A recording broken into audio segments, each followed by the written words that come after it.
Blink twice. Frida is just an ordinary waitress until she crosses paths with Slater King, a charismatic, seductive, and mysterious billionaire. Out of nowhere, she gets invited to spend a few days on his private island with a group of other guests. All expenses paid, luxury, parties, booze, fun. A life anyone would think is perfect. But it doesn't take long for things to go horribly wrong. Everything turns into a nightmare when Jess, Frida's best friend, suddenly disappears, no warning, no explanation. And here's the creepiest part. No one even remembers Jess was there, except Frida. Where's Jess? What do you mean? What do you mean? What do I mean? Jess. Who is Jess? And that's when it hits her. Something really wrong is happening here. The women, especially the ones who were carefully chosen, aren't just there to have fun. They're there to be used. Used in the worst way possible.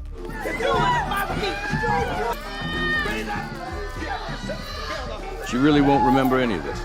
After Jess goes missing, Frida starts digging deeper. She sneaks into a restricted area of the island and finds jars filled with snake venom. A worker suggests she drinks it, and she does. That's when her memories start coming back. She teams up with Sarah, another woman who's suspicious, and convinces her to drink it too. Once their memories return, the two spike the other women's drinks with the venom to wake them up too. Then at night, when the men are getting ready to start their routine again, the women fight back. The fight ends with almost everyone dead, except for Slater, Frida, and Sarah. But right when Slater is about to kill Sarah, Frida's plan kicks in.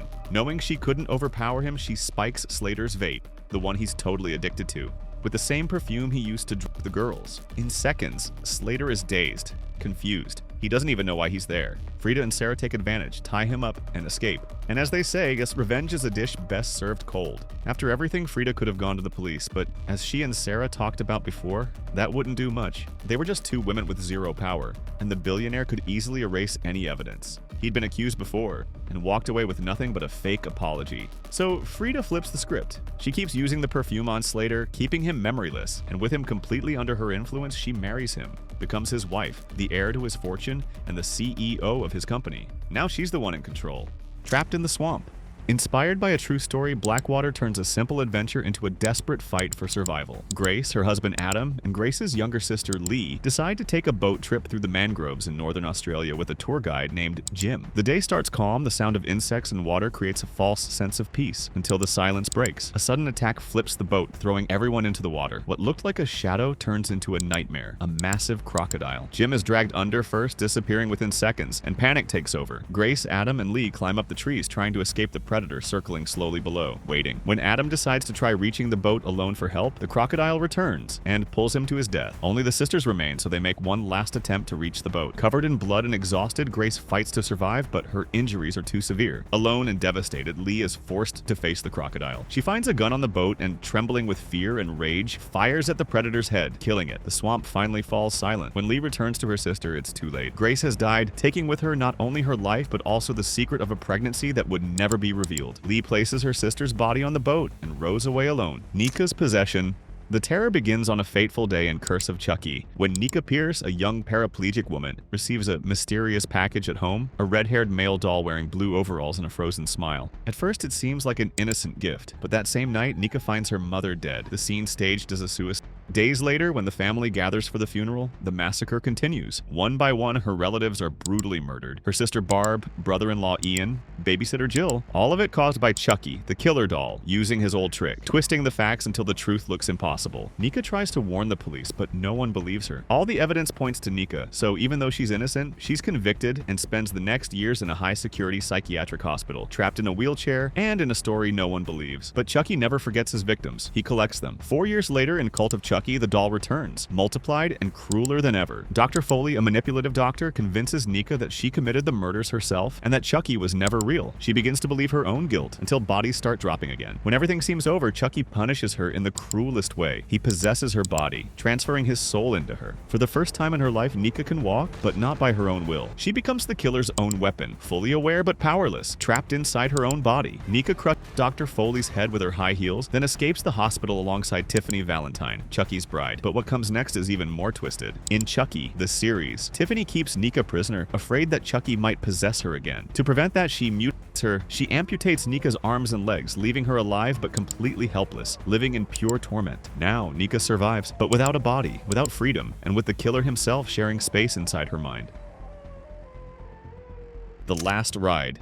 Wendy Christensen thought it would just be a fun night, a roller coaster ride with friends. But what started with laughter quickly turned into a horrifying vision. In seconds, the metal track becomes a road to death. Wendy sees each of her friends die tragically. The cars derail, bodies fly, and her scream echoes. When she snaps out of the trance, she realizes it was a premonition, and fate is about to repeat itself. She begs everyone to get off the ride, causing chaos that saves a few, but not for long. Death has a plan, and in Final Destination 3, one by one, everyone starts dying in bizarre, brutal, and creative accidents. Wendy and her friend Kevin discover that the photos taken at the park contain clues about each death. They try to stop it, to decode the signs, to change the outcome, but in Final Destination, changing fate only delays it. 5 months later, Wendy believes she's finally free. She's on a subway with her friend Laura and Sean heading home. Everything seems calm until that same familiar feeling returns. She's about to get off the train when she runs into her younger sister Julie, and moments later they realize Kevin is in the same car. Something terrible is coming. At the end of the movie, Wendy has another vision. Everyone on the train dies. But unlike the roller coaster, this time it's too late. The train is already moving and there's nothing left to do but wait for death. We gotta get out! It's not working!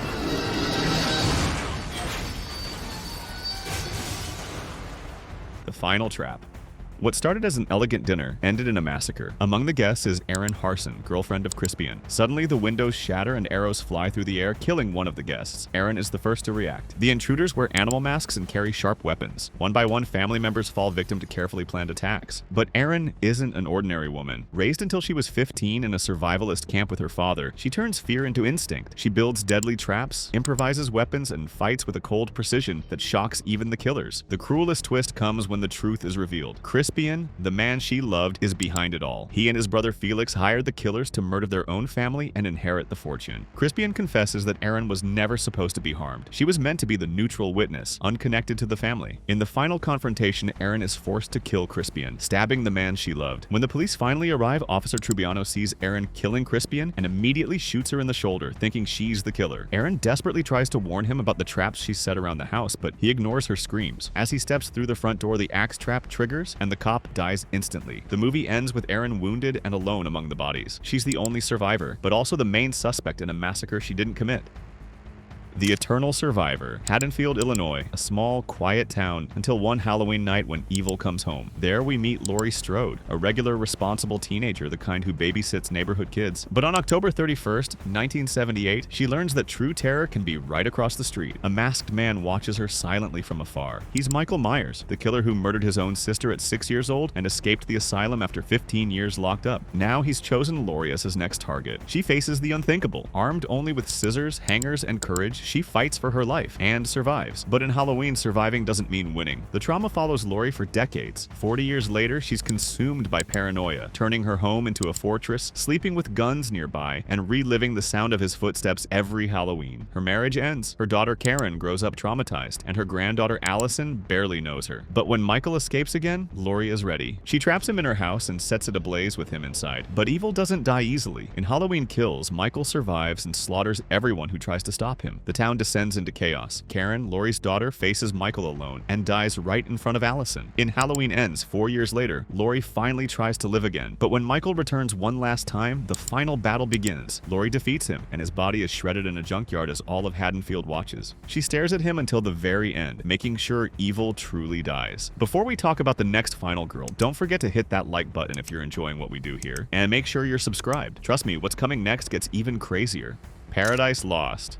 Jenny Greengrass and her boyfriend Steve Taylor head off for a quiet weekend at Eden Lake, a secluded lake surrounded by forest in the English countryside. The plan is simple: camp, swim, and relax far from the city. But what starts as a romantic getaway soon turns into a nightmare with no escape. Everything changes when a group of teenagers shows up. Teasing, laughter, and minor aggression build the tension until one small incident becomes the spark. The group, led by a psychotic boy named Brett, steals the couple's car, and what seemed like a prank turns into the start of a brutal hunt. The teens aren't playing around. They capture, torture, and kill Steve, recording everything on their phones as trophies of cruelty. Injured, covered in blood, and in despair, Jenny hides among the trees and finally escapes the forest. She stumbles onto a road, begging for help. A man stops and takes her to a nearby house where she believes she's safe. But the horror of Eden Lake isn't over. Inside the house, she recognizes the faces in the photos. They're the parents of the boys who hunted her. Before she can react, the adults don't panic. They decide to protect their sons. Upstairs, Brett listens to Jenny's muffled screams as she's murdered in the shower. He deletes the evidence from their phones, puts on Steve's stolen Ray-Bans, and stares at his reflection, empty, indifferent, as if nothing happened. Brett's father promises to keep the town quiet when the police arrive. The movie ends there in the silence of the house. The music plays, the conversations continue, and Jenny is never seen again. Anna's martyrdom. As a child, Lucy Jurin survived the unthinkable. She escaped from a slaughterhouse, covered in wounds, screaming for help. But what she ran from that night in 1971 never left her. Placed in an orphanage, Lucy meets Anna Asawi, a kind girl who becomes her only friend. But Lucy is haunted by visions of a disfigured creature, a physical manifestation of her trauma that attacks her again and again. Anna cares for her, protects her, tries to save her, but some horrors can't be healed with love. 15 years later, Lucy believes she's found her a seemingly ordinary family, the Belfonds. Revenge comes quickly, and she slaughters them all. Anna arrives soon after, trying to help her friend, but the massacre only opens the door to something far worse. Lucy, broken by guilt and the trauma that never left her, takes her life. She dies in Anna's arms. Alone and desperate, Anna discovers a hidden passage in the house. Down below, she finds another victim, a chained woman, and then the cult appears. Anna learns that Lucy's trauma had a real source, a secret cult devoted to an unspeakable goal: to create martyrs. For them, extreme pain is the only path to understanding what lies beyond death. And to reach that truth, they must turn someone into a pure being through absolute suffering. Anna becomes their next experiment. Day after day, starvation, beatings, silence, everything is calculated to break her spirit. But Anna doesn't scream. She endures until the final limit is crossed. Her skin is flaking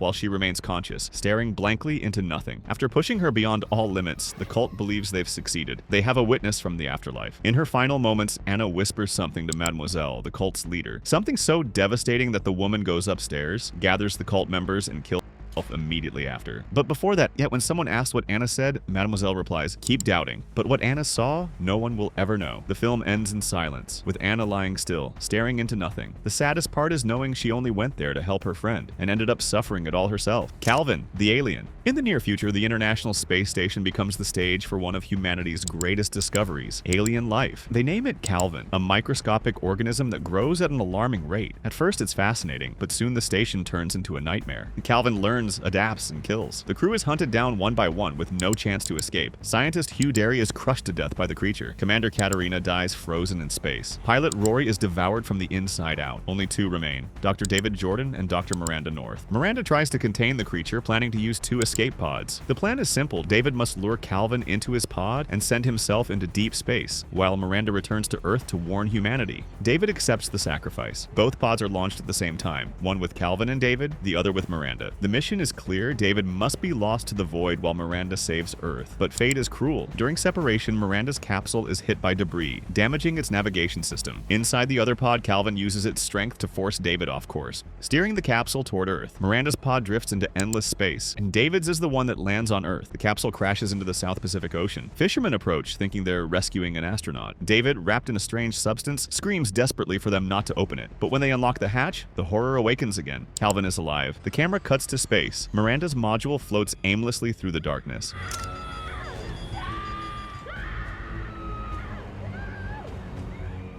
The Descent into Hell. It all starts as a girl's adventure. 6 women decide to explore an uncharted cave system in the Appalachian Mountains. Among them is Sarah Carter, still shattered by the loss of her husband and young daughter in a car accident months earlier. What was supposed to be a bonding trip becomes a journey to hell. When one of the tunnels collapses, the group realizes they're completely trapped underground. No map, no exit, and the air running out. Total darkness surrounds them, and in the midst of that oppressive silence, something moves. The creatures known as crawlers, blind, fast, humanoid, and carnivorous, emerge from the shadows. What follows is a massacre. One by one, the women are slaughtered. In the chaos, Sarah discovers that Juno, one of her closest friends, had an affair with her husband before the accident. Enraged, Sarah leaves Juno wounded and at the mercy of the monsters. Covered in blood and driven mad by fear, Sarah fights to survive. She kills, screams, crawls, and escapes that underground hell. But then comes the plot twist. Sarah never escaped. Everything she saw was a hallucination. In the end, she's still in the cave, surrounded by the crawlers. Mia's rebirth? 5 friends travel to a remote cabin in the woods. But this isn't a fun trip, it's an intervention. Mia Allen, a former addict is trying to finally quit after a near-fatal overdose a year earlier. Soon after arriving, a foul smell fills the air. In the cellar, the group finds dead animals and a book wrapped in barbed wire and human skin. The Natrum de Monto, the Book of the Dead. Despite the warnings written in its own pages, Eric reads it out loud. The words are spoken, and something ancient awakens. Evil spreads through the cabin walls and Evil Dead. It rains blood. Screams echo, and terror takes form inside Mia's body. Possessed, she twists, vomits blood, and spits blasphemies no human could utter. One by one, her friends fall to the entity. Olivia is possessed and attacks the group. Natalie her own arm after being infected. Eric dies, and the cabin becomes an altar of pain and despair. David, Mia's brother, manages to save her by burying her alive until the possession breaks, but the cost is devastating. To save his sister, David burns the cabin down with himself and the possessed corpses inside, sacrificing his life so Mia can live. But the nightmare isn't over. From the blood-soaked forest, the abomination rises, a demonic being born from the deaths of the five. Alone and exhausted, Mia is forced to face the creature. But first, she faces one brutal challenge. In one of the most shocking scenes of the decade, she saw her own arm trapped under the car to free herself, then grabs a chainsaw and slices the monster in half as the sky rains fire and blood. With one final strike, Mia destroys the abomination. When it's all over, the rain of blood stops, the sun rises, and Mia walks through the forest. She survived, but the scars of possession will never truly fade. The loop of guilt. Jess just wanted a day to relax. Tired, drained, and emotionally unstable, she accepts her friend Greg's invitation to go sailing with a group of friends. But what seems like a calm day at sea quickly turns into a nightmare and an endless curse. During the trip, a storm hits the yacht and leaves them stranded. The waves swallow everything, and the silence that follows is broken only by a distant sound, the engine of an approaching cruise ship. The group climbs aboard believing they have been saved, but the ship, the Aeolus, is empty, or so it seems. Jess starts feeling that something's wrong. There are bloodstains, echoes in the hallways, and most disturbing of all, her own belongings scattered everywhere. When her friends start dying one by one, Jess discovers the truth. There's another version of her on the ship, and she's the killer. Trapped in an endless time loop, different versions of Jess meet, fight, and replace each other. Every cycle ends the same way, with her being thrown overboard and waking up believing she's finally free. But freedom is a cruel illusion. When she returns home in Triangle, Jess finds a version of herself beating her son, Tommy. Horrified, she kills her double and hides the body in the trunk. She grabs Tommy and drives off, desperate to save him this time. But distracted by her son in the back seat, she crashes into a truck. The accident kills Tommy instantly. The dead Jess's body is thrown from the trunk, completing the perfect scene. Mother and son dead in the crash. But this Jess survives unharmed. She steps out and watches the scene from the road. A taxi driver appears, the same one as before, offering her a ride. Jess accepts and he takes her to the harbor. And the cycle begins again. The ship's name, Aeolus, the Greek god of the winds, is a metaphor for the eternal punishment of Sisyphus, who was condemned to roll a boulder uphill only to see it fall back every time. Jess, like him, is punished for cheating death. Her soul is trapped between guilt and regret, endlessly trying to save a son who can no longer be saved. Only 4 bullets. In the mist, a mysterious mist takes over the town. David and his son go to the supermarket, and out of nowhere, everyone ends up trapped inside while strange creatures appear outside. It's total chaos. People start freaking out, fighting, coming up with crazy theories, and you get that feeling of humanity is scarier than any monster. The tension just keeps building, with bizarre attacks and people losing hope fast. When David decides to escape with his son and a small group of survivors, it feels like we're about to get one of those endings where things finally work out. But nope, they end up stuck in the car, no way out, no gas, and completely surrounded by the mist. Then comes the ending that destroyed everyone. It looks like there's no way to escape. The monsters are out there. David has a gun with 4 bullets, and inside that car there are 5 people. He makes a desperate decision, believing he's sparing them from something even worse. David shoots the 4 others and kills everyone, including his own son.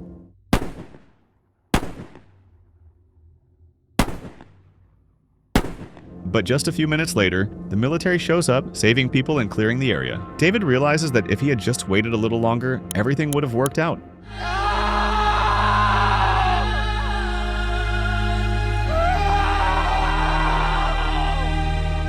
The sacrifice. Midsommar starts with Danny going through a horribly traumatic moment. She loses her whole family in a tragic way and ends up traveling with her boyfriend and his friends to an isolated community in Sweden. The idea was to have this cultural trip full of pretty festivals and flowers, you know? But little by little, everything turns into ritual chaos with bizarre customs, mysterious disappearances, and creepy traditions. Like the Etta Stupa, for example, a ritual where elderly people throw themselves off a cliff in front of everyone, completing their life cycle for the community. Everything is bright, colorful, and sunny, but it's more disturbing than a lot of dark horror movies.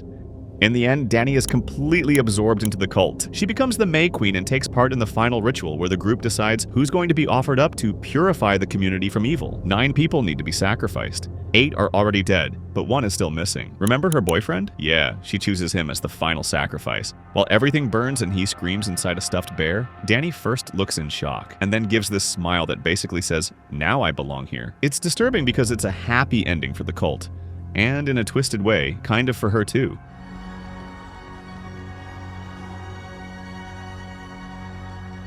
Paimon. Hereditary almost feels like a heavy family drama at first, but it's way worse than that. Annie is a mother dealing with the death of her own mom, and the house is filled with this heavy energy, family secrets, and unresolved resentment. Her son Peter has a really tense relationship with her, and her daughter Charlie is strange and keeps making those clicking noises with her tongue. Super unsettling. The movie slowly shifts into something supernatural. Bizarre things start happening, people see things where they shouldn't, and there's this feeling of there's no way this ends well. Then we get to the ending and it's pure insanity. After a chaotic, traumatizing sequence, Annie completely breaks down when she sees her husband Steve's burned body, destroyed by flames after she tries to burn the cursed notebook.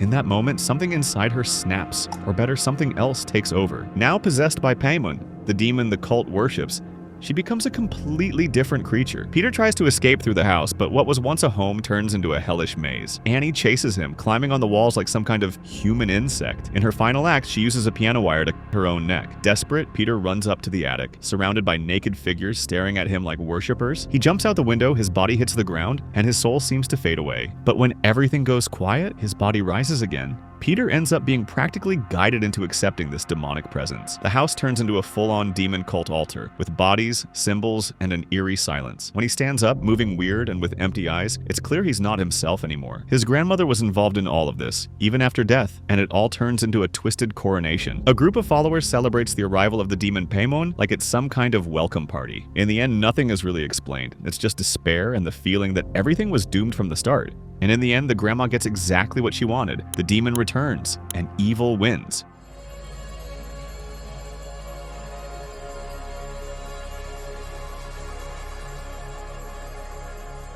Cruelty.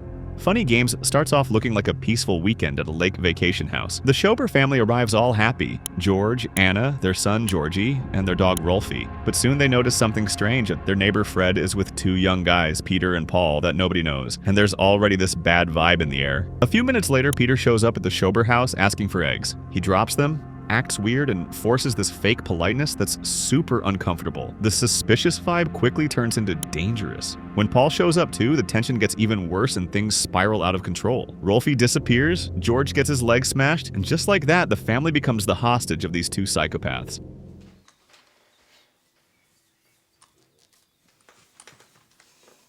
And the worst part? They treat everything like a game, with jokes, pop culture references, and even breaking the fourth wall, looking directly at the camera like the audience is part of it. Nothing makes sense, there's no explanation. They're just there for the pleasure of playing with people's lives. The ending is just cruel. After humiliating the family, killing the son, and manipulating everything, Anna actually manages to fight back. She grabs a shotgun and kills one of them, but then the movie messes with us. Paul uses a remote control to rewind the scene, undo everything, and keep the torture going. It's literally evil cheating reality. In the end, George dies and Anna is thrown into the lake tied up while the 2 guys calmly move on to do the same thing to another neighbor family.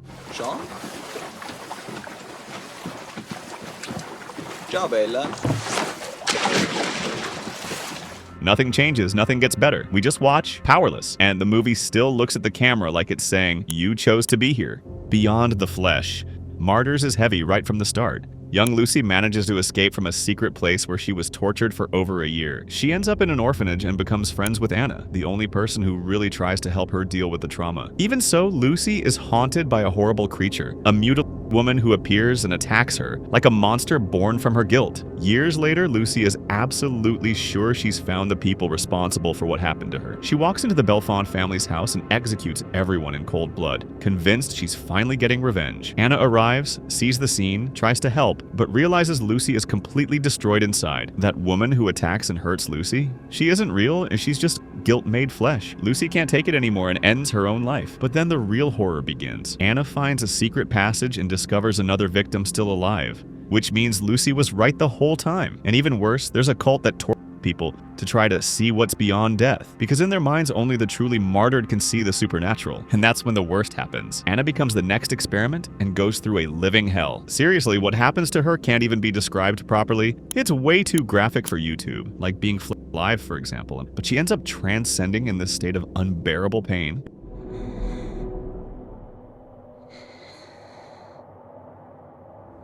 In the end, Anna whispers what she saw after all that suffering into the cult leader's ear. The followers gather, waiting to finally hear the result of their grand experiment. But the leader, Mademoiselle, locks herself in the bathroom, tells one of her assistants to keep doubting whatever comes after death, and simply kills herself, leaving the mystery hanging. Sauriez-vous? Non, mademoiselle, je...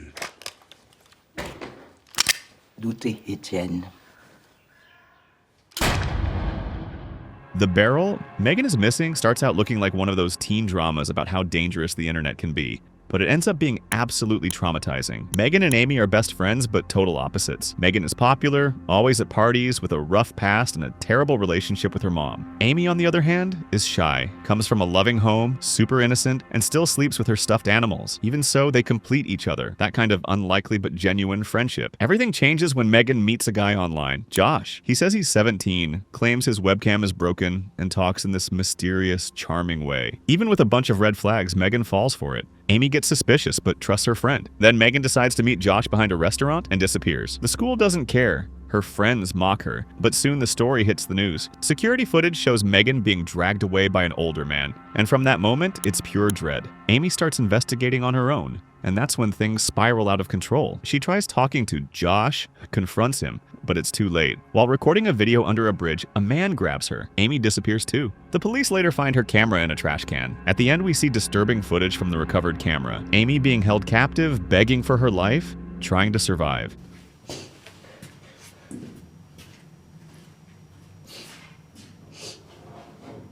Josh tells her he'll let her go if she gets inside a barrel, but when he opens it, Megan's decomposing body is inside. Then it gets worse. He forces Amy into the same barrel. In the end, he buries them both together while Amy is still alive, screaming in terror. No miracle, no rescue. It's the kind of ending that leaves you frozen, staring at the screen, completely speechless.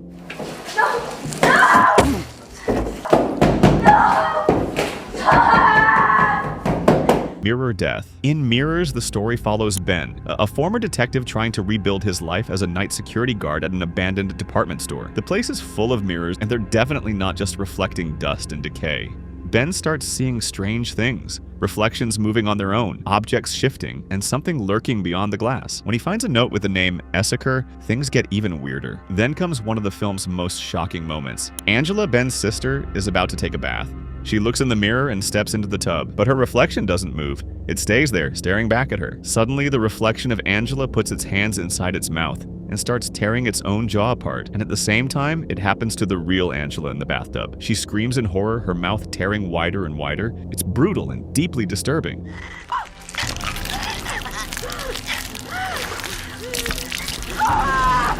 Ben races to uncover who or what Essaker is. In the end, he discovers it's tied to a possessed girl who was locked away with mirrors to contain a demon. He forces the grown woman, now living in hiding, to return, and that releases the entity again, causing explosions and a final chaotic confrontation. He manages to destroy the demon but pays the ultimate price. In the final moment, as he walks away thinking he survived, Ben realizes he's actually dead, trapped in the mirror world, a twisted version of reality.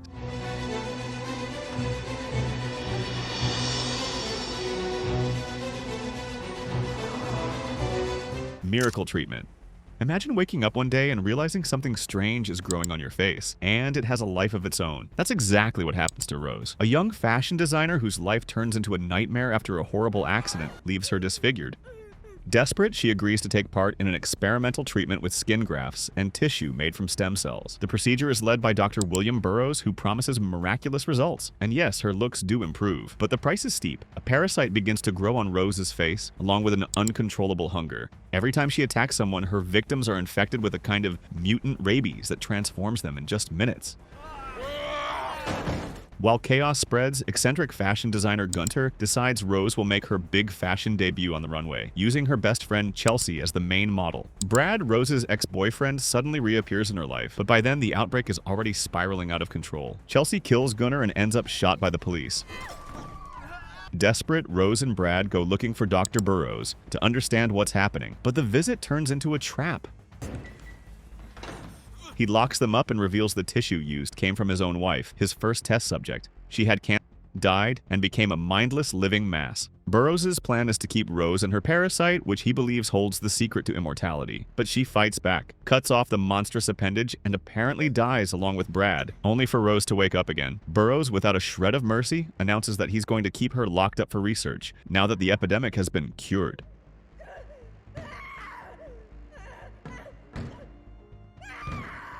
The Fly.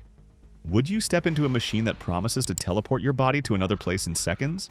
Seth Brundle, a brilliant but eccentric scientist, not only did it but also turned it into his greatest invention, the telepods. They worked perfectly with objects, but had one major issue with living matter, the kind of issue that could turn a baboon inside out. After fine-tuning and endless testing, Seth finally manages to teleport a live animal without any harm. Then comes the fatal mistake. He decides to test it on himself. What he doesn't notice is that a fly sneaks into the pod with him. At first, it feels like an upgrade in life. Superhuman strength, insane energy, physical performance beyond normal. But soon strange signs appear. Thick hairs growing on his back, fingernails falling off, aggressive behavior, and a bizarre hunger that makes him vomit digestive acid onto food. The brutal truth hits: the computer fused Seth's DNA with the fly's. From that point on, he slowly transforms into Brundle Fly, a human-insect hybrid, more disgusting and less human by the day. Desperate, Seth comes up with a wild plan to fix the error, fuse himself with the woman he loves, Ronnie, and the baby she's carrying, to create a perfect being. But the experiment fails and he mutates into an even more grotesque monster. Part man, part fly, part machine. In his final moments, he begs Ronnie to end his suffering. Crying, she grants his wish and kills him. The Parasite. What if you woke up in a town where almost every single person was connected to the mind of an alien monster? That's exactly what happens in Slither.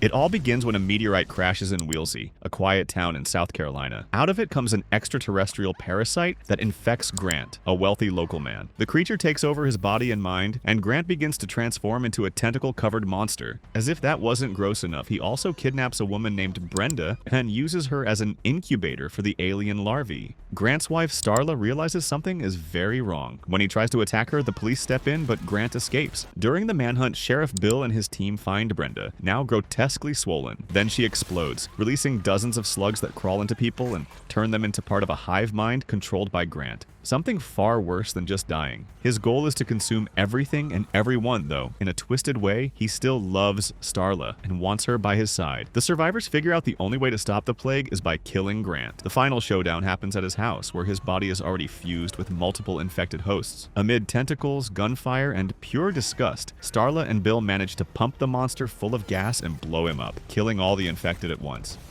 The Tusk.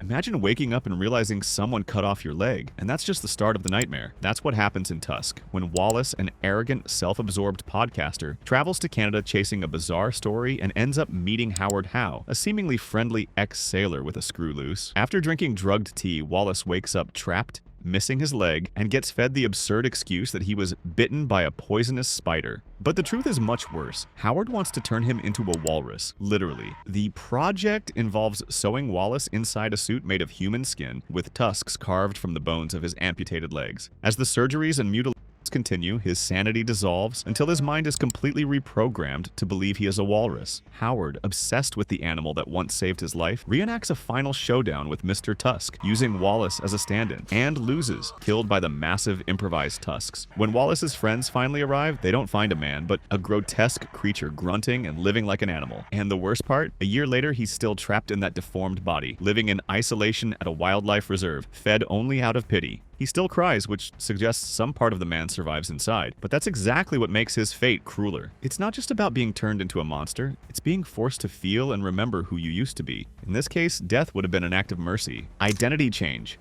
The Skin I Live In creates a nightmare that goes beyond death itself, exploring the complete destruction of identity. Vicente, a young man accused by Robert, a renowned plastic surgeon, of his daughter, is kidnapped and subjected to a meticulous and inhuman plan for revenge. Instead of killing him, Robert keeps him alive but begins a series of irreversible surgeries. First, a gender reassignment, then body and facial modifications that physically transform him into a woman named Vera. The suffering isn't just physical. It shatters the mind and the very sense of self. Vicente remains fully conscious, carrying memories and the feeling of who he was, but trapped in a body he doesn't recognize as his own. Robert completes his twisted masterpiece by grafting on artificial skin grown in a lab, erasing the last trace of the man he had kidnapped. With each intervention, Vicente is forced to adapt to his new appearance, to live as Vera, and endure the daily humiliation of watching his old identity disappear forever. The prison is absolute, locked away, monitored, and deprived of any human contact that doesn't go through Robert's manipulation. Even his attempts to escape or resist become pointless under the surgeon's control. In this context, death would almost be a relief, but Robert's punishment is to keep Vicente alive, forcing him to exist in a reality where the body is a prison and the mirror is an enemy. When Vicente finally manages to kill his captor and escape, returning to his old life is impossible. When he finds his mother, nobody recognizes him. All he can do is declare through tears the impossible truth. He was Vicente. Here, the horror doesn't end with freedom, because the greatest punishment is living forever as someone you're not. The human centipede. There are horrors that death can't even touch, and the human centipede is pretty much a handbook for that. Lindsay and Jenny, two American tourists in Germany, end up asking for help at the worst house possible, that of Dr. Joseph Haider, a retired surgeon with a very disturbing hobby. The man, once famous for separating conjoined twins, now wants to do the opposite, create a single organism by joining people from mouth to the rear. After killing a kidnapped victim who didn't fit his plan, Haider completes his trio of captives with Katsuro, a Japanese tourist. The surgery is brutal, teeth removed, ligaments cut so they can't walk, mouths sewn to, well, you know, all of it so they share one digestive system. Lindsay, who had tried to escape, is punished by being placed in the middle, the most humiliating and painful position of all. The aftermath is even more inhuman. Haider trains his centipede like an animal, whipping, insulting, and forcing them to crawl. There's no privacy, no dignity, no trace of humanity left. Their bodies become prisons and tools for torture.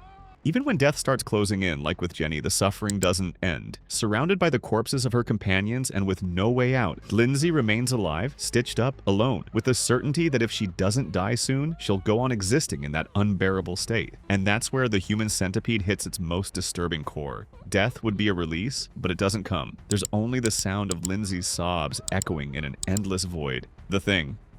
Imagine being stuck at an isolated base in Antarctica, cut off from the outside world, surrounded by nothing but endless snow, and then discovering that something among you can perfectly imitate any living being, cell by cell. It all begins with what looks like an innocent dog brought to the American researchers, but by nightfall, it mutates into a mess of tentacles and pulsating flesh, absorbing the other dogs. What they discover later is even scarier. This alien creature doesn't just kill, it becomes whoever it kills. A colleague, a friend, even yourself. No one can tell the difference. That's where the real horror sets in. It's not just the risk of dying, it's living without knowing if the person next to you is still human or if you're not anymore. Being infected means losing all consciousness, being replaced by something that acts and speaks exactly like you but isn't you. Your body becomes a perfect shell for a cosmic parasite, while your mind ceases to exist forever. It's total erasure, silent and impossible to detect until it's too late. By the climax, it doesn't even matter anymore who's human and who's not. Pilot MacReady and Childs end up sitting together in the freezing cold, staring at each other,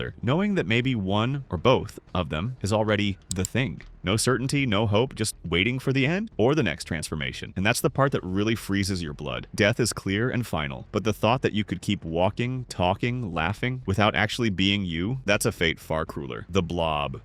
What if you were swallowed alive by something that doesn't chew, doesn't bite, but simply dissolves you, all while you're still conscious? Yeah, the Blob doesn't spare anyone. It all starts when a meteorite crashes near a quiet little town. A local finds a sticky pink goo that, in seconds, starts devouring his hand. But it's not just the skin or flesh it wants all of you. The victim is taken to the hospital, but the Blob grows, swallows his entire body, and melts him from the inside out, leaving behind nothing but, well, nothing. The most disturbing part isn't just physical death, but the fact that the Blob isn't quick. It engulfs the person, traps them, and the body literally dissolves while the victim tries to scream, suffocating with no way out. It's like being erased from existence slowly and painfully. And worse, it doesn't matter who you are, an athlete, a kid, even the town sheriff. The Blob can pull you through a sink drain, drag you across a movie theater floor, or suck you under an entire building. And with every victim, it grows bigger. The ultimate terror is knowing there's no bargaining, no chance of survival if you get caught. There's no antidote, only one weakness: extreme cold. Until then, you're just another meal. In the end, they free frees the creature, but a tiny piece survives, kept in a jar, waiting for the right time to return. Antiviral.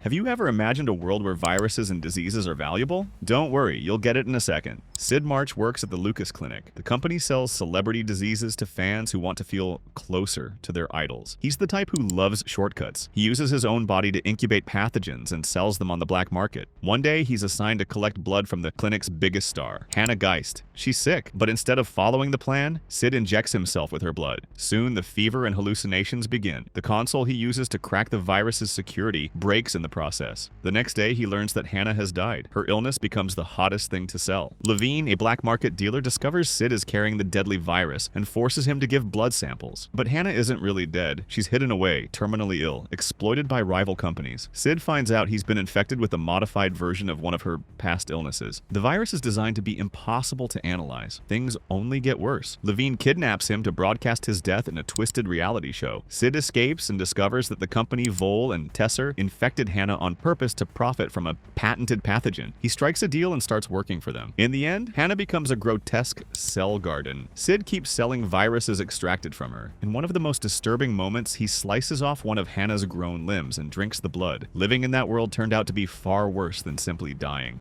The Cursed Toy. Bill and Hall grow up believing in a superstition that follows them through their whole childhood. Every time the toy monkey bangs its drum, someone dies. The deaths that follow are bizarre, unexplainable, each one leaving clues that push the brothers toward an obvious solution: destroy the object before it bangs again. They find evidence of victims, see the pattern repeat, and come to a practical conclusion: they had to stop this cycle.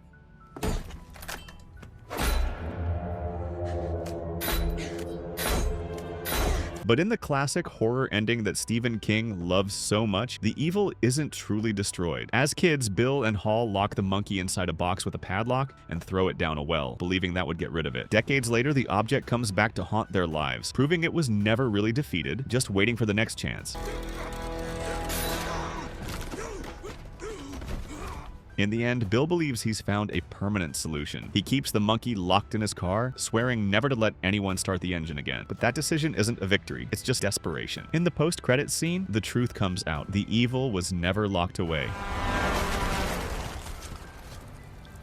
The Psychopath Host. Claire and Teddy are a couple of travel vloggers who are starting to lose relevance online. Desperate for views, they decide to film their stay in a remote cabin, betting on a special video to win their audience back. That's when they meet Rebecca, the owner of the house. At first, she just seems eccentric. She's got a wide smile, talks fast, and has a suffocating energy. But as the days go by, her quirks turn into clear signs of danger: invading privacy, sudden bursts of anger, increasingly violent behavior. And then the mask comes off. Rebecca isn't just a strange host. She's a manipulative psychopath who turns her victims into part of her own show. Smash that like button and hit that little bell icon so you never miss an episode.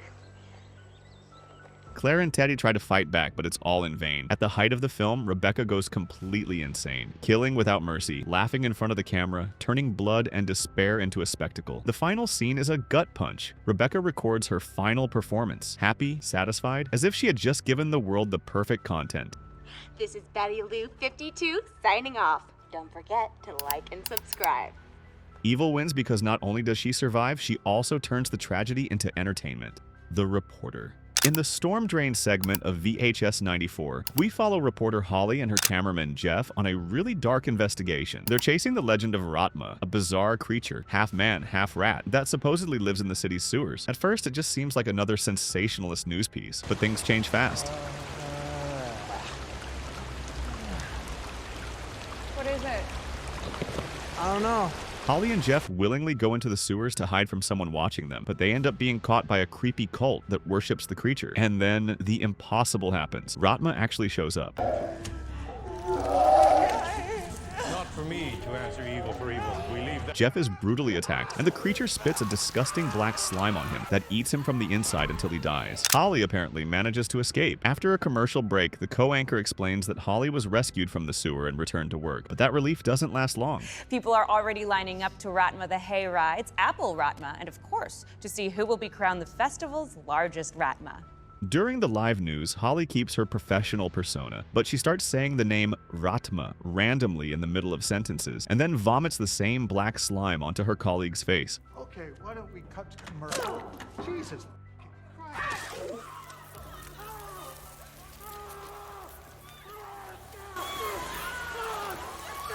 Holly cheerfully ends the news with, "Hail Ratma!" Sadly, she never really escaped, and now the evil is spreading into the real world. The perfect host. In Upgrade, we meet Gray Trace, a mechanic whose life is shattered after a brutal attack. His wife is murdered and he's left quadriplegic. With no options, Gray agrees to take part in a radical experiment. He's given an artificial intelligence implant called STEM. Suddenly, Gray regains movement and gains superhuman strength. Now he can seek revenge against those responsible for the tragedy.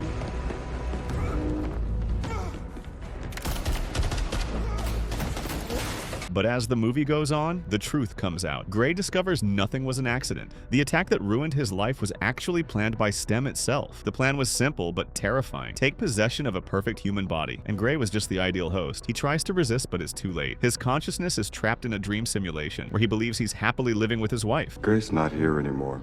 He's in a better place. In his mind, where he wants to be. I've taken over now. Meanwhile, in the real world, STEM takes full control of his body. The Doll. With Nicolas Cage in a chilling and enigmatic role, Longlegs dives into a mood of conspiratorial investigation. FBI agent Lee Harker follows a trail of entire families being murdered in ways that seem unexplainable. Each house is a portrait of horror, suffocating silence, furniture intact, bodies collapsed, and always in the center of the scene a porcelain doll. These objects aren't toys, they're vessels of something evil, each one holding a metallic sphere of high energy inside its head, pieces of a twisted ritual that connects the victims to a messenger known only as Longlegs. The serial killer follows a demonic pattern. He never touches the victims directly. Instead, he uses the dolls as supernatural tools to force parents into killing their own families. The deeper Lee goes into the case, the more she realizes it's not just professional, it's devastatingly personal. The brutal truth comes out. Her own mother, Ruth, has been an accomplice of Longlegs for decades. She was the one delivering the cursed dolls to families, sealing each victim's fate. The satanic cult behind the crimes has been manipulating Lee's life since childhood, shaping her into the perfect tool for their investigations. During interrogation, Longlegs suddenly starts slamming his head against the table over and over until he dies in front of Lee. But one final doll remains. Ruby Carter's, the only child who survived after her own father, bewitched by Longlegs, slaughtered the entire family. Later, when Ruth tries to finish the ritual by killing Ruby, Lee is forced to shoot and kill her own mother to protect the child. In the desperate climax, Lee tries to destroy the object that could carry on the horror. She points the gun, pulls the trigger,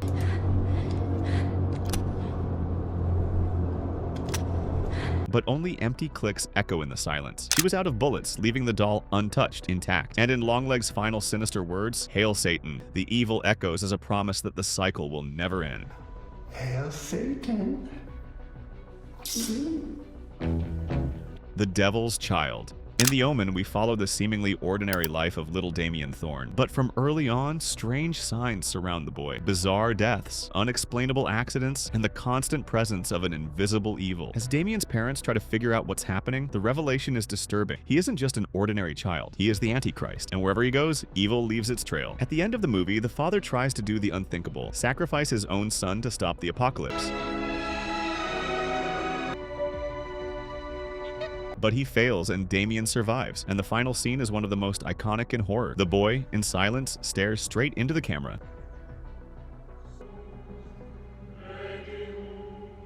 The Descent. A group of friends decide to explore unknown caves, searching for adventure and self-discovery. At first, it just feels like another challenge, but soon the descent turns into a trap. The tunnel collapses, the exit disappears, and the air starts to get heavy. In that eerie silence, the first signs appear. Strange noises, marks on the rocks, a sense that they're not alone until the truth reveals itself. From the shadows, deformed creatures begin to appear. Creatures that hunt in packs, sniff in the dark, and turn the women into helpless prey. Amid brutal deaths, only Sarah seems to find a way out. She runs, climbs in desperation, feels the wind of the surface, sees the light,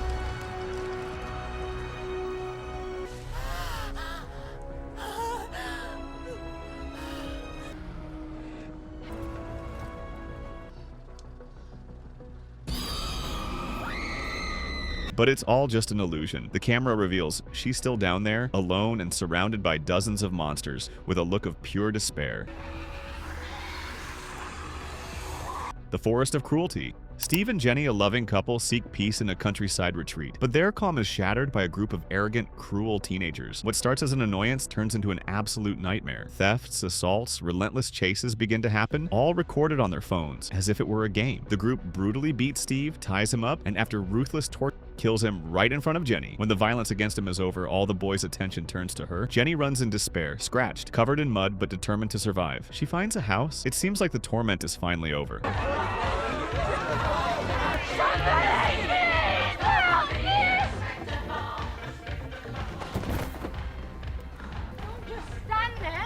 But the revelation is cruel. That house belongs to the parents of one of the young killers, and Jenny is trapped again with no way out. The family. The movie starts off light, almost innocent. On vacation in Tuscany, Italy, Danish couple Björn and Louise, along with their little daughter Agnes, casually meet a Dutch couple and their son. The two families seem to get along. Laughter, meals together, kids playing. Everything seems perfect, but the smiles hide something darker. Even in the happiest moments, small details stand out. The Dutch boy is withdrawn, doesn't speak well, and the father's aggression when correcting him feels disturbing. Zeg eens sorry tegen Agnes. After the trip, each family goes back home, but months later, the Danes get an unexpected invitation. Spend a few days at their new friend's house in the Netherlands. At first, it seems like simple hospitality, so the couple accepts, not imagining what's ahead. The stay starts off strange, but tolerable. They insist that Louise, a vegetarian, eat meat. They force Agnes to follow orders as if she were their daughter. And in uncomfortable moments, the Danish couple chooses silence, trying to be polite. With every odd gesture, the tension rises. The Danish couple keeps ignoring the signs. After all, it would be rude to suspect. When they finally decide to leave, one small detail seals their fate. Their daughter's stuffed bear was left behind, so they go back. What happens next is simply disturbing. In an isolated quarry, the whole family is humiliated, reduced to silence before the final violence. First, there's a cruel reveal. The Dutch boy wasn't born with a tongue defect like they had claimed. The couple at the child, and now they do the same to Agnes, cutting part of her tongue with scissors so she can never ask for help. The horror doesn't stop there. Björn and Louise are forced to strip and walk among the rocks and are murdered under the cold gaze of the killers. And the worst part, it isn't a moment of rage, but a planned ritual. They weren't the first family to go through this, and they won't be the last. Every invited family ends up dead, and every kidnapped child is replaced in the cycle, taking the spot of the previous one. In the final scene, the Dutch couple's car drives calmly down a road. In the backseat sits Agnes, now mute, holding her stuffed bunny in her arms, a prisoner of a fate with no way out. There's no escape, no salvation. Evil wins because the victims refuse to believe the signs until it's far too late. The last escape.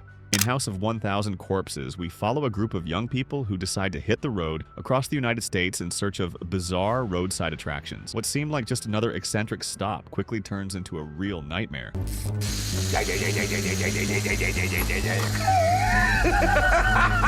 After car trouble, they end up at the Firefly family's house, a sadistic and insane family. One by one, the young people are tortured, used in grotesque experiments, and killed without mercy. Jerry and Denise are the last survivors.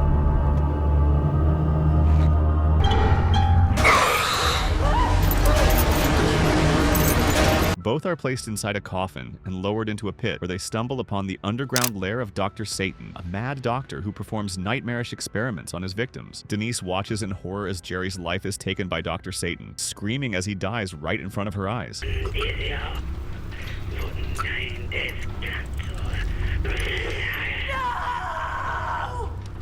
But then, something unexpected happens. When Dr. Satan's mutant assistant tries to capture her, Denise manages to outsmart him and crawls through the darkness of the lair. Wounded, desperate, she somehow finds a way out and escapes that underground hell. Against all odds, she survives. In a movie where evil seemed destined to win completely, Denise pulls off the rarest victory of all, escaping alive from the House of Horrors. But even her escape carries the weight of trauma and the certainty that others won't be as lucky. Evil on tape. The story begins with grainy Super 8 footage of an entire family being silently hanged. Then we meet Ellison Oswalt, a true crime writer looking for inspiration for his next book. He moves into a new house with his wife Tracy and their kids, Trevor and Ashley, but hides a crucial detail. This house was the scene of a brutal massacre. In the attic, Ellison finds a mysterious box left there, as if waiting for him. Inside, an old projector and several reels of Super 8 film, with innocent titles: Family Hanging Out, Pool Party, Lawn Work. At first, they just look like home videos, but soon the horrifying truth is revealed. Ellison discovers 6 films, each one showing entire families being slaughtered in the worst possible ways, always ritualistic. And there's always one recurring figure in the images: Vughul, an ancient pagan deity that devours the souls of children. The entity feeds on kids, corrupting them until they become the killers mothers of their own families. Terrified, Ellison decides to flee with his wife and kids, but it's already too late. What a brilliant idea to move his family into a house like this. In the end comes the cruel twist. The family's fate was sealed the moment Ellison watched the Super 8 films. Bughul had already chosen his next victim. Don't worry, Daddy. I'll make you famous again. In the devastating ending, Ashley kills her entire family and records the massacre, creating a new film titled House Painting 12. Bughul appears and takes Ashley with him. The whole family is dead, and Ashley becomes just another child recording atrocities, ready to continue the macabre cycle.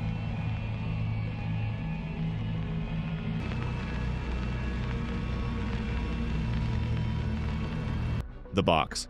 Two detectives hunt down a serial killer obsessed with the 7 deadly sins. Every murder is a message. When they finally capture John Doe, the man behind the killings, he leads them out into the desert. There, the final delivery, a mysterious box.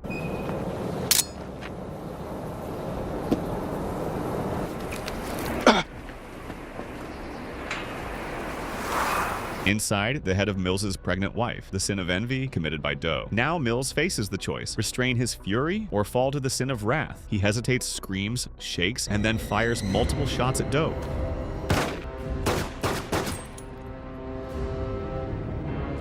In the end, the killer wins. He predicted every step, every emotion, and he managed to turn his enemy into the final instrument of his plan. What a brilliant ending.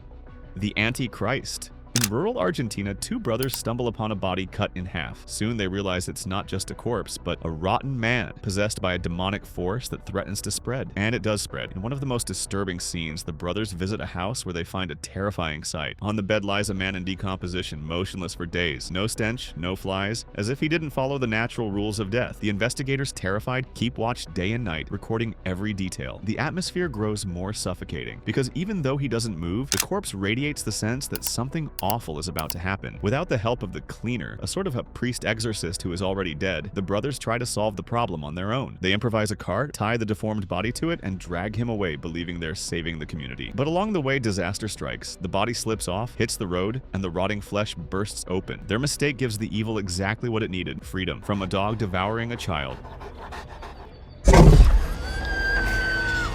To a wife murdering her own husband, chaos takes over, and when they think they might still stop the entity, it's already too late. All it needed was for them to open the path. In the climax, the Antichrist is born.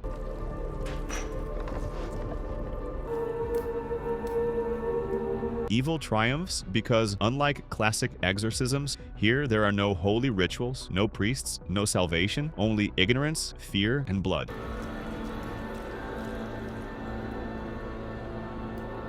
The Missing. The movie begins like a documentary showing conversations, cell phone clips, and webcam footage of two teenage friends, Megan, 14, and Amy, 13. At first, everything seems normal, chats about parties, boys, and secrets, but soon the atmosphere gets suffocating. Scarred by trauma and family neglect, Megan looks for dangerous thrills until she meets Josh, a mysterious skater who never shows his face on camera but insists on meeting her. On the night they arrange to meet, Megan disappears. The next day, the news begins circulating her photo with the phrase, "Megan is missing." If you know anything regarding the whereabouts of this young girl, please contact North Hollywood Police. While police investigate, Amy tries to move on, but soon she too is lured into the same trap, and then the movie changes tone completely. What follows are 22 minutes of raw, uncut footage recorded by Amy's camera after being kidnapped. The humiliation escalates. The abductor manipulates, insults, and breaks the girl down into total despair, until in one of the most shocking scenes, Amy discovers Megan's fate, her decomposing body stuffed inside a blue barrel. In the final sequence, the man forces Amy into the barrel with her friend's corpse and seals it shut. He slowly digs a hole while her screams of agony echo for over 10 minutes in real time. She begs, promises love, tries to bargain for her life, but there's no salvation. Please help.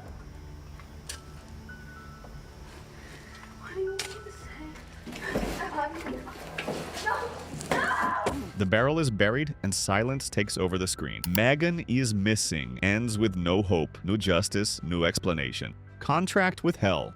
In this supernatural thriller, we meet Kevin Lomax, a brilliant young lawyer who has never lost a case. Ambitious and confident in his talent, he accepts a job at a major law firm in New York, run by John Milton, played by Al Pacino. As time goes on, Kevin discovers that Milton is not just a powerful lawyer, but the devil himself, with a grand plan to unite Kevin with his half-sister and create the Antichrist. Shocked, Kevin decides to resist, and in an extreme act, takes his own life to ruin Milton's plan. Free will, right?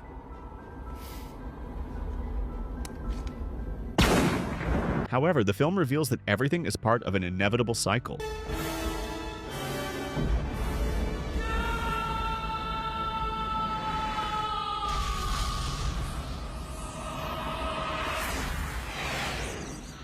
Kevin wakes up in a reality that seems to reset his life, only to find himself drawn back into the same mistakes, especially his vanity and hunger for recognition. In the end, the devil makes it clear that he doesn't need brute force to win. He just needs to manipulate human weakness. Vanity. Definitely my favorite sin. The End of Humanity. 5 young people spend a weekend in a remote cabin. The premise sounds cliché, full of tropes, but everything is part of a macabre spectacle. Every step, every decision was already planned, and one by one they're sacrificed in bloody rituals to appease ancient gods sleeping beneath the earth. In the end, only Dana, the virgin, and Marty, the fool, remain. She has one terrible choice: kill her friend and save humanity, or refuse and doom everyone. But Dana doesn't pull the trigger, and together she and Marty decide to wait for the inevitable.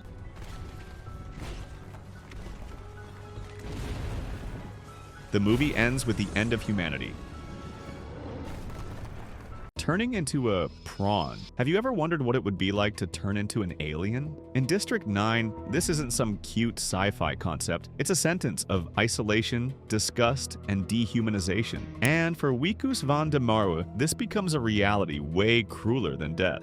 In the world of District 9, an alien ship hovers over Johannesburg, South Africa. Or Washington or Chicago, but instead coasted to a halt directly over the city of Johannesburg. But these aliens aren't warriors or gods. They're seen as weak, annoying refugees, cruelly nicknamed prawns. Wikus works for the Department of Alien Affairs. He's in charge of a mission to evict the aliens from District 9. He's a friendly, kind of clumsy bureaucrat, but still part of the machine that oppresses them. A cow is hung from the ceiling, you can see here. Very little of it left, of course, because all these pipes supply the nutrition to the little prawn eggs. During one inspection, he gets exposed to some weird alien fluid. You're right, bro. Because you're right. Slowly, his body starts to change. His fingers turn into claws, his nails fall off, his skin transforms. He's turning into one of the prawns.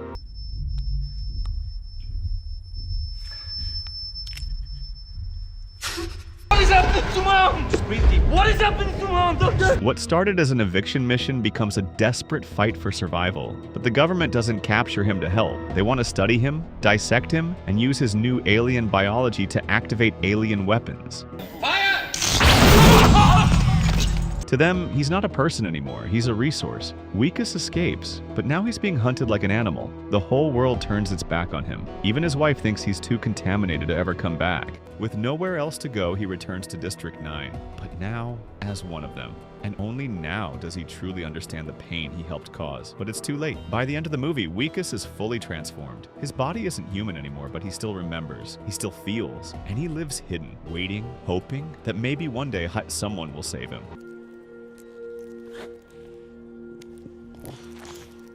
Trapped in a doll before Annabelle was even a thing, Chucky was the scariest doll in movie history. And honestly, he still is. Because unlike most haunted dolls, Chucky feels everything, and all he wants is to get out. It all starts with Charles Lee Ray, a serial killer chased by the cops. Wounded, cornered, he does a voodoo ritual to transfer his soul into a good guy doll.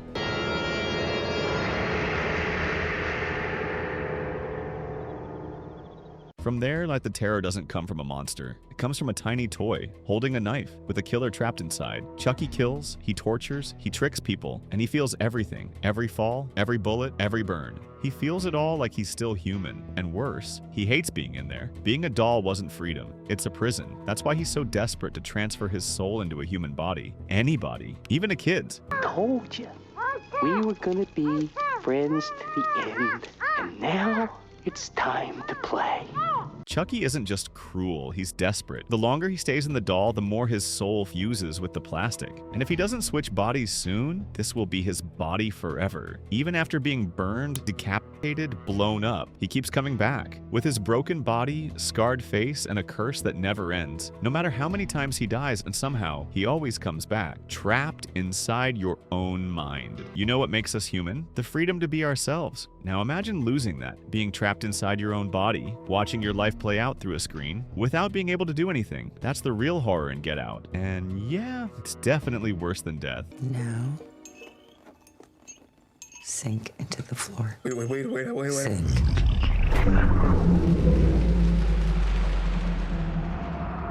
In Get Out, the main character Chris finds out that the Armitage family has a disgusting plan, transferring white people's minds into black bodies. But what happens to the people who were already inside those bodies? They don't die, they don't disappear. They get locked inside something called the sunken place. In there, their consciousness is still alive. They can see, hear, feel, but they have zero control.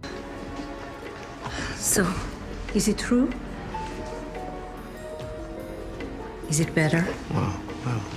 Wow! It's like watching your life play on a TV from the bottom of a swimming pool. You see it all, but can't move, can't scream, can't fight back, just sink. Characters like Georgina and Walter are living proof of this fate. They look normal, but behind the fake smiles, they're trapped, screaming.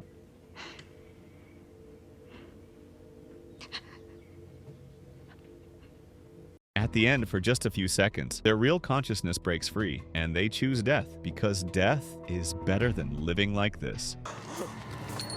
On screen, there's a video showing the dumbest decisions ever made in horror movies. Click to watch. See you there.